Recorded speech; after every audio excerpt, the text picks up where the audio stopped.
नमस्कार, स्वागत है आपका जी बिजनेस में। मैं हूं दीपक डोभाल और आप देख रहे हैं आपकी खबर आपका फायदा। न्यूयॉर्क अमेरिका का पहला ऐसा शहर बन गया है जिसने ट्रैफिक जैम की समस्या से पार पाने के लिए कंजेशन चार्ज लागू किया है। इस योजना के तहत कार चालकों को हर दिन $9 की फीस देनी होगी। इस योजना का विरोध भी हो रहा है। नए नवेले राष्ट्रपति चुने गए डोनाल्ड ट्रंप और कई स्थानीय नेताओं ने इसे वापस लेने की मांग की है। अब कंजेशन चार्ज योजना ऐसा नहीं है कि पहली बार आई हो। इससे पहले लंदन, सिंगापुर, स्टॉकहोम जैसे शहरों में ये पहले से लागू है और वहाँ ट्रैफिक नियंत्रण में इसका पॉजिटिव असर भी दिखा है। भारत में भी दिल्ली जैसे शहरों में कंजेशन चार्ज लाने की बात कही गई थी, लेकिन ये योजना उस तरह से परवान नहीं चढ़ पाई। अब सवाल ये है कि भारत के दिल्ली, मुंबई और बेंगलुरु जैसे शहरों में क्या इसे लागू कर दिया जाए तो ट्रैफिक समस्या से निजात मिल पाएगी? क्या कंजेशन चार्ज लगाना ट्रैफिक और प्रदूषण का निदान हो सकता है? ऐसी व्यवस्था हमारे यहाँ अगर इम्प्लीमेंट करनी पड़ी तो चैलेंजेस क्या क्या आएंगे? इस पर विस्तार से बात मैं करूंगा मेरे खास मेहमानों के साथ। पहले ये रिपोर्ट देख लीजिए।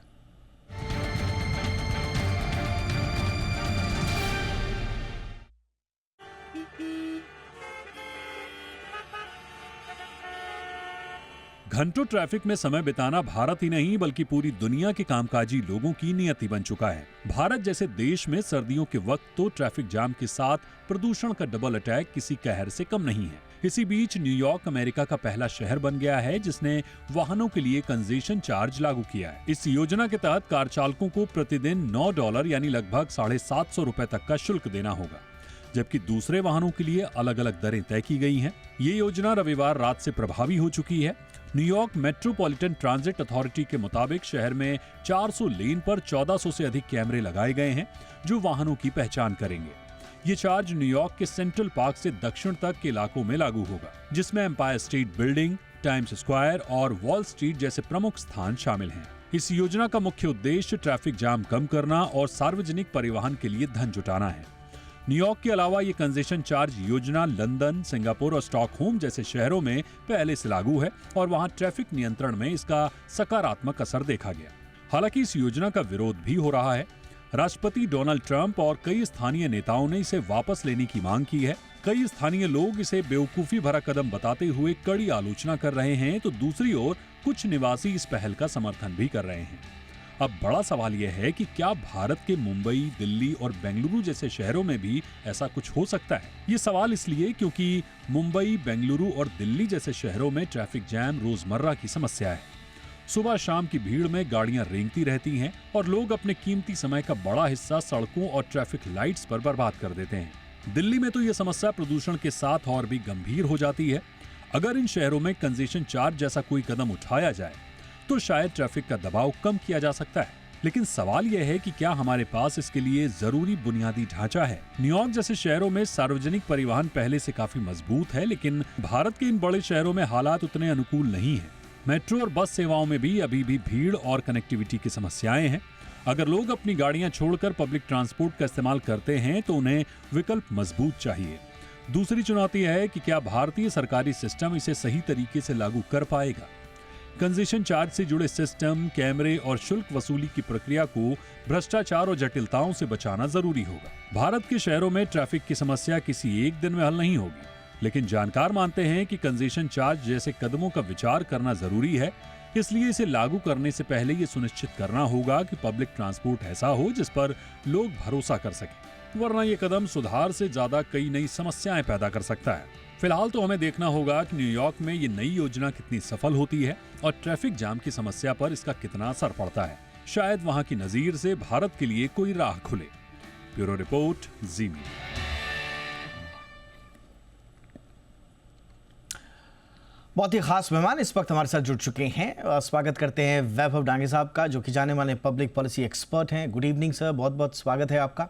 और हमारे साथ हैं राजीव मिश्रा सर, जो कि प्रिंसिपल हैं sir J college of architecture के और जाने माने टाउन प्लानर भी हैं आप। मिश्रा सर, गुड इवनिंग, बहुत बहुत स्वागत है आपका। वैभव जी, चर्चा की शुरुआत आपसे ही। क्या हम भारत में मुंबई, बेंगलुरु और दिल्ली जैसे शहरों में कंजेशन चार्ज की परिकल्पना कर सकते हैं? हालांकि दिल्ली में मैं पढ़ रहा था कि ऐसे कोशिशें पहले की जा चुकी हैं, लेकिन वो मुकम्मल नहीं हो पाई। क्या ये आइडिया भारत में मूर्त रूप ले सकता है? देखिए, प्रिंसिपली स्पीकिंग कंजेशन चार्ज लगाना पॉसिबल है कि नहीं है, तो बिल्कुल है, भारत में भी पॉसिबल है, और उसकी ज़रूरत है कि नहीं है, तो शायद ज़रूरत भी है। बट जैसे आपकी रिपोर्ट में भी शुरुआत में कहा कि देखिए, इस प्रकार के कंजेशन चार्ज ये क्या है? कंजेशन चार्ज एक ऐसा उपाय है, जिससे हम कोशिश कर रहे हैं कि एक सर्टेन इलाके में गाड़ियाँ कम आए, और गाड़ियाँ कम आएगी तो लोगों की मूवमेंट तो कम नहीं होगी, मोबिलिटी तो कम नहीं होगी, लेकिन गाड़ियाँ कम आए, जिसका सबसे अच्छा। जी, एब्सोल्युटली, एब्सोल्युटली, यानी कि हम इसकी जो बड़ी समस्या है वो हाँ, है इसका बहुत दुनिया का जो सबसे दुनिया का सबसे अच्छा उदाहरण जो कंजेशन चार्ज के एप्लीकेशन का है, वो है लंदन में। लंदन में कई सालों से, खास करके सेंट्रल लंदन में, कंजेशन चार्ज बहुत रेगुलरली कई सालों से उन्होंने अडॉप्ट किया है। लेकिन कंजेशन चार्ज की पहली प्री रिक्विजिट ये है कि जहां हम चाहते हैं लोगों ने कम गाड़ियां निकालना चाहिए, वहां हमारे पास एक बहुत अच्छा रिलायबल एक पब्लिक ट्रांसपोर्ट अल्टरनेटिव होना चाहिए। और जब तक हमारे पास रिलायबल पब्लिक ट्रांसपोर्ट अवेलेबल नहीं होगा, तब तक हमने लोगों से एक्सपेक्ट करना कि वो कंजेशन चार्ज दे के गाड़ी नहीं लाएंगे, ये थोड़ा इम्प्लीमेंटेशन के लिए बहुत मुश्किल है। जैसे दिल्ली में हमने देखा होगा कि ट्रैफिक और पोल्यूशन के समस्या को एड्रेस करने के लिए थोड़ा प्रयास किया गया था ऑड इवन का। अगेन उसमें जो चैलेंजेस आए, या अभी रिसेंटली पोल्यूशन के समय ग्राफ 4 में लो एमिशंस की गाड़ियां जो थी, कम एमिशन नॉर्म्स की जो गाड़ियां थी, उनको बैन किया गया कुछ दिनों के लिए। तो ये छोटे-छोटे ऐसे उपाय हैं जिससे थोड़ा बहुत इम्पैक्ट तो आता है। लेकिन जैसे हमेशा कहा जाता है कि अगर हम सारी गाड़ियों को इलेक्ट्रिक या नॉन पोल्यूटिंग व्हीकल्स में भी कल कन्वर्ट कर देंगे, तो भी हमारे देश की ट्रैफिक समस्या का निजात उससे नहीं होगा। उससे शायद पॉल्यूशन में थोड़ा इम्पैक्ट आएगा। लेकिन अल्टीमेटली हमें अगर ट्रैफिक समस्या का निजात पाना है, तो जब तक हमारे देश में रिलायबल और एफिशिएंट पब्लिक ट्रांसपोर्ट सिस्टम नहीं होगा, तब तक ये एब्सोल्युटली, करना देखिए बहुत बिल्कुल मुश्किल आपने सही कहा, और हमारी जो रिपोर्ट है उसका मजमून भी यही था कि जब तक आपके पास एक ऑल्टरनेटिव सुदृढ़ ऑल्टरनेटिव ट्रांसपोर्ट सिस्टम नहीं हुआ, ख़ासतौर से पब्लिक ट्रांसपोर्ट सिस्टम नहीं हुआ, तब तक आप इस तरह के आइडियाज़ में आगे बढ़ना थोड़ा सा मुश्किल होगा। डॉक्टर PS पसरीचा सर भी हमारे साथ जुड़ चुके हैं, पूर्व DGP हैं महाराष्ट्र के। गुड इवनिंग सर, आपका बहुत बहुत स्वागत है। लेकिन मैं मिश्रा सर आपके पास जाना चाहूँगा, जैसा अभी वैभव जी ने भी बताया, मिश्रा जी, कि क्या वाकई में भारत में अभी वो इकोसिस्टम तैयार नहीं हुआ है जिसमें हम विकल्प देने की स्थिति में हो पाएं, क्योंकि विकल्प तभी दे पाएंगे जब वैकल्पिक व्यवस्था आपकी तैयार होगी। आपका इस पर क्या टेक है सर? बिल्कुल, देखिए मेरा इस पर लैंड कहना यूज बिल्कुल साफ है कि पब्लिक ट्रांसपोर्ट कितनी भी अच्छी हो, हमारे ट्रैफिक इंजीनियरिंग में लास्ट माइल कनेक्टिविटी का एक कॉन्सेप्ट है। अगर मान लीजिए मैं एयरपोर्ट पे जा रहा हूँ प्लेन पकड़ने के लिए, और पब्लिक ट्रांसपोर्ट मेरी 2 किलोमीटर दूर मुझे छोड़ती है, तो मैं लास्ट माइल कनेक्टिविटी के लिए अपनी कार निकालूंगा। तो हमारे यहाँ पब्लिक ट्रांसपोर्ट तो होना ही चाहिए, मैं दांगे जी से बिल्कुल सहमत हूँ, लेकिन एक ऐसा भी हमारे पास सिस्टम होना चाहिए जिससे पब्लिक ट्रांसपोर्ट से उतरने के बाद एक ऐसा इंटरमीडिएटरी पब्लिक ट्रांसपोर्ट हो कि पब्लिक ट्रांसपोर्ट से उतरने के बाद मुझे जहाँ जाना है उसके नज़दीक मुझे छोड़ा जा सके। नहीं तो कंजेशन टैक्स लगाने का मतलब है कि आपके पास ये विकल्प नहीं है। कंजेशन टैक्स तो लगाना ही चाहिए, अगर बहुत ही मजबूरी हो तो लोग उसको पे करके आएँ, लेकिन कंजेशन टैक्स लगाने का मतलब है कि भाई आप अपनी गाड़ियाँ न चलाएं, कम से कम पब्लिक ट्रांसपोर्ट का इस्तेमाल करें, जिससे पोल्यूशन ना हो शहर में। और आपकी एक जिम्मेदारी बनती है नागरिक बनकर कि आप पब्लिक ट्रांसपोर्ट का ज़्यादा से ज़्यादा इस्तेमाल करें। पब्लिक ट्रांसपोर्ट को हमेशा की तरह समय पे चलना चाहिए, अफोर्डेबल होना चाहिए, और लोगों को उस पर विश्वास बढ़ाने के लिए कार्रवाई करनी चाहिए।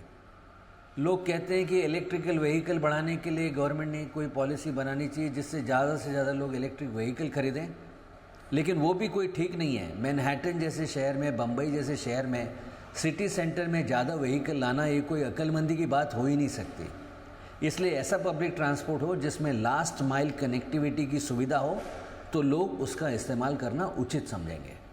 आपने सही कहा, एब्सोल्युटली सर, वैज्ञानिक विकल्प है। एब्सोल्युटली सर, आपने बिल्कुल कहा कि देखिए इसके उसके पहले की जो प्लानिंग है, इस तरह की जो out of the box ideas होते हैं, बड़ा इनका विरोध भी हो रहा है। हालांकि जैसा हमने बताया कि ट्रम्प साहब खुद इसका विरोध कर रहे हैं वहाँ पे, वो कह रहे हैं कि ये ठीक आइडिया नहीं है। बट देखिए वहाँ पर स्थिति तब आई है जब वहाँ पर उनके लिए एक वैकल्पिक सुदृढ़ व्यवस्था है। सिंगापुर में तो 1975 के आसपास जो है कंजेशन प्राइसिंग आ चुका था। लंदन का जिक्र किया वैभव जी ने, वो भी वहाँ पर काफ़ी पहले से है। मेरे ख्याल है कि कंजेशन चार्ज जोन वहाँ पर बनाए गए हैं, 2003 से वहाँ पर इन प्लेस हैं। स्टॉकहोम का हमने जिक्र किया, वहाँ पर कंजेशन टैक्स कहा जाता है इसको, 2006 से वहाँ पर है, और शुरुआत में उसका ट्रायल रन भी किया गया था। और इसी तरह से एक बहुत फेमस एरिया सी प्रोग्राम जिसे कहा जाता है, वो मिलान में है, इटली में, और 2012 से वहाँ पर इम्प्लीमेंटेड है। तो इन चारों के अगर आप सक्सेस स्टोरी देखेंगे तो यस, आउटकम्स बहुत पॉजिटिव हैं। लेकिन जैसा हम बार बार कह रहे हैं, और पसरीचा सर मैं आपके पास आना चाहूँगा, बार बार बात यही हो रही है कि आइडिया तभी इम्प्लीमेंट होगा जब लोगों को विकल्प देने की स्थिति में आप होंगे। कितनी बड़ी चुनौती आपको लगता है सर कंजेशन प्राइसिंग या कंजेशन चार्ज जैसे आइडिया भारत के शहरों में इम्प्लीमेंट करने में? देखिए, पहले तो सबको समझना चाहिए, I am very happy first, I must congratulate you कि आपने बहुत ही अच्छा एक टॉपिक चुना है। और आपने जो दूसरे जो को पैनलिस्ट हैं जो भी बोल रहे थे, मैं सुन रहा था, बड़ी प्यारी बातें साइंटिफिकली बताई हैं और उसके साथ मैं सहमत हूँ। मैं कुछ चीज़ें बताना चाहूँगा। You see, land use and traffic management planning जो है, they have to go hand in hand. इनको हम बोलते हैं ट्रैफिक रिस्ट्रेंट टेक्निक्स, जिसके अंदर कई तरह के आइडिया है। सबसे पहले ये 1975 में सिंगापुर में हुआ था, जब उन्होंने क्या किया कि सुबह 7:30 से लेकर 10:15 बजे तक सुबह उन्होंने एक एरिया डिफाइन कर दिया जहाँ पे बहुत सारे जॉब थे, जिनको हम बिजनेस सेंटर बोलते हैं, सीबीडी बोलते हैं, डाउनटाउन बोलते हैं। उन्होंने बोला कि वहाँ पे कोई कार नहीं आएगी जब तक उस पर 4 लोग नहीं बैठे होंगे।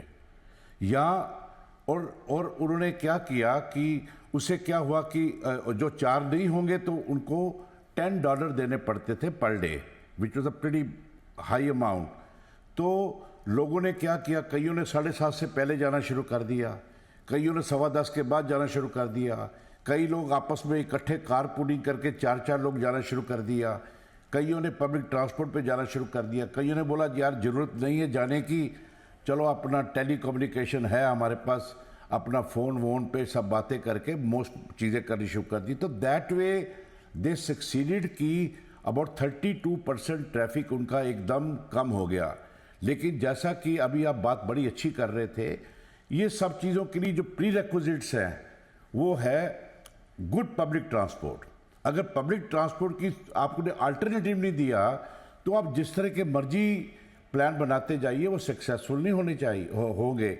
दूसरा क्या है कि planning can not be in isolation, it has be holistic, totality में पूरा देखना चाहिए सिस्टम को। एक मन में कुछ आ गया आउट ऑफ द बॉक्स तो डाल दिया कर दिया, वो नहीं चलेगा।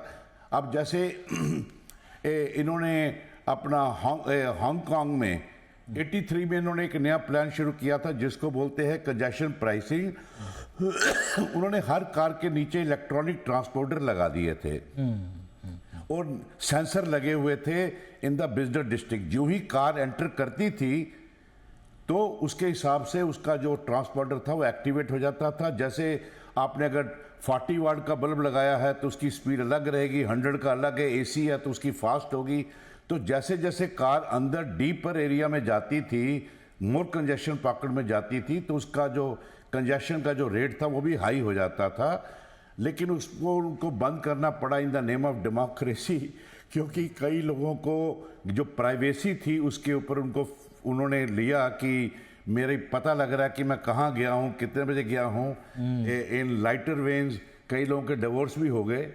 तो कई लगोस में उन्होंने तो लगोस में 77 में उन्होंने एक ऑड एंड इवन नंबर शुरू किया, जो बाद में अभी दिल्ली में भी कुछ साल पहले ट्राई किया गया था। Correct sir. लेकिन उन्होंने ऑड दिन वाले दिन ऑड गाड़ियां थी, इवन के इवन थी। लेकिन उसमें क्या हुआ, कई लोगों ने फिर 2-2 गाड़ियां ले ली, एक ऑड नंबर वाली एक इवन नंबर वाली तो डबल हो गया, तो पार्किंग के इश्यूज आ गए।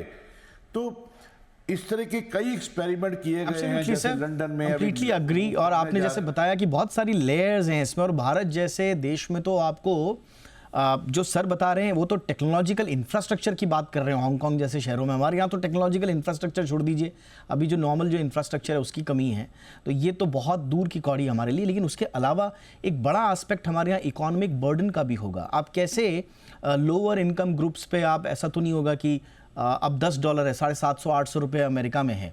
अब भारत में अगर आपने ऐसे अगर पर डे 700-800 रुपये चार्ज करना शुरू कर दिया, तो जो अच्छी इनकम वाला है वो तो अफोर्ड कर सकता है, लेकिन जो बेचारे नहीं अफोर्ड कर सकते उनका क्या होगा। तो एक इकोनॉमिक बर्डन है, फिर पॉलिटिकल सेंसिटिविटी भी है हमारे यहाँ। आप जानते ही हैं कि बहुत सारी चीज़ें इसमें होती हैं। तो कुल मिला के बड़ी बिगर पर्सपेक्टिव पे सोच रखनी पड़ेगी। थोड़ा और परतें खोलेंगे और समाधान पे आएंगे एक छोटे से ब्रेक के बाद। कंजेशन चार्ज की बात हम क्यों कर रहे हैं? क्योंकि कंजेशन है और चार्ज एक समाधान हो सकता है, और अगर हमारे यहाँ ये विकल्प नहीं हो सकता तो फिर दूसरे विकल्प क्या हों? संकेत यही मिल रहे हैं कि आपको पब्लिक ट्रांसपोर्ट को बढ़ाना है, लेकिन उसमें क्या क्या प्रॉब्लम आ रही हैं, तीनों एक्सपर्ट से उनकी राय में जानूंगा एक छोटे से ब्रेक के बाद।